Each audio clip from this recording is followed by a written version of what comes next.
he does have a statement for the state, and he's distancing himself from that statement by saying that he has been tortured.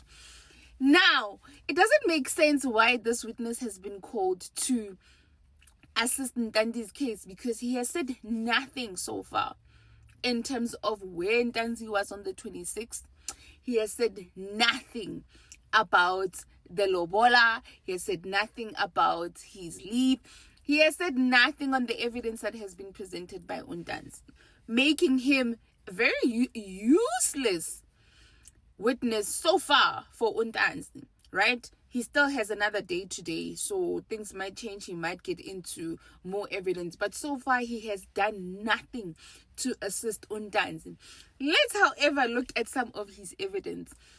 She says that he knows 4 of the 5 accused. She's drew the family tree for us, and Dr. Sibande was sitting there making notes because Dr. Sibande is the one that's going to cross-examine Ushu's. So he says he knows accused number 1.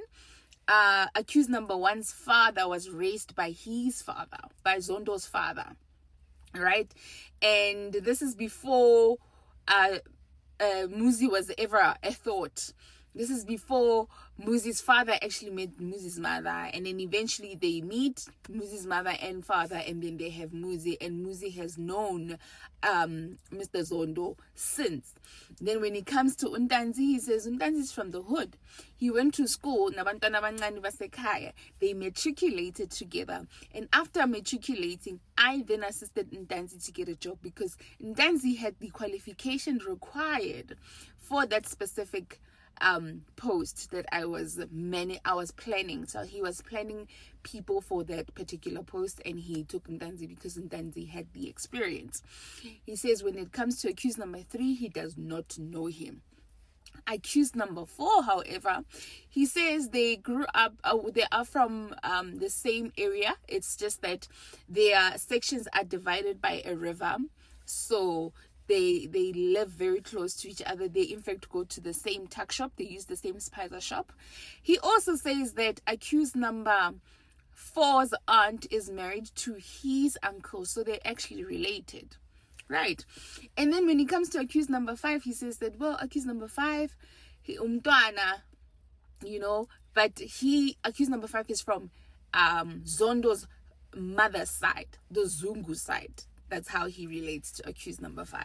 So quite clear that these people know each other. They from the same area. Ntanzi tried to say that accused number 4, they're separated by a river.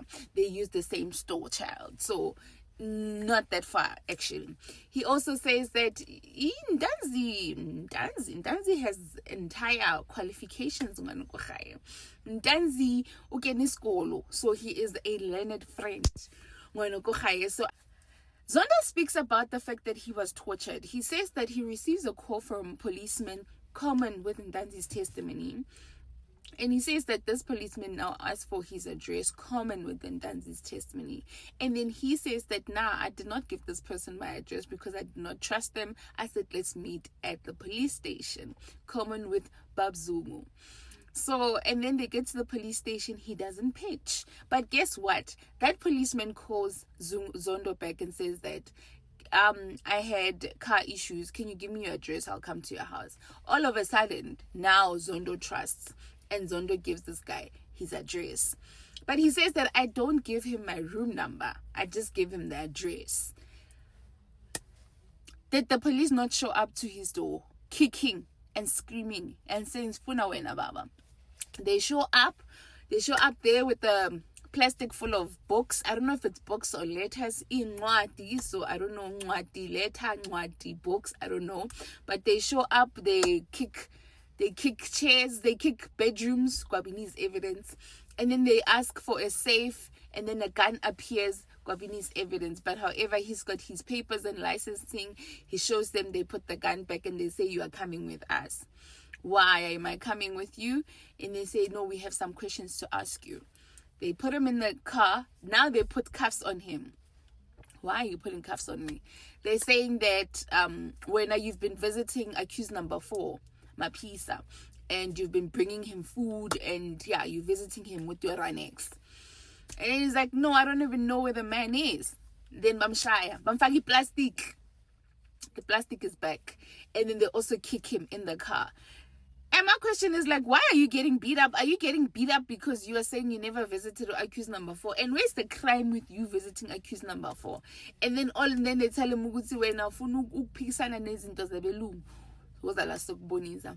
They take him to Yeovil. When he gets to Yeovil, they charge him with the Senzo case. According to him, they make him sign.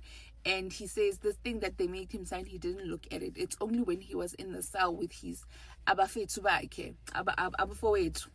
Then they say, no, let's see, what are you in for? And then he says, I'm in for the matter of Senzo. They read it for him. They're like, yo, you are in for Senzo. How? Okay, all right. And then they take him out. So except Prospect is somewhere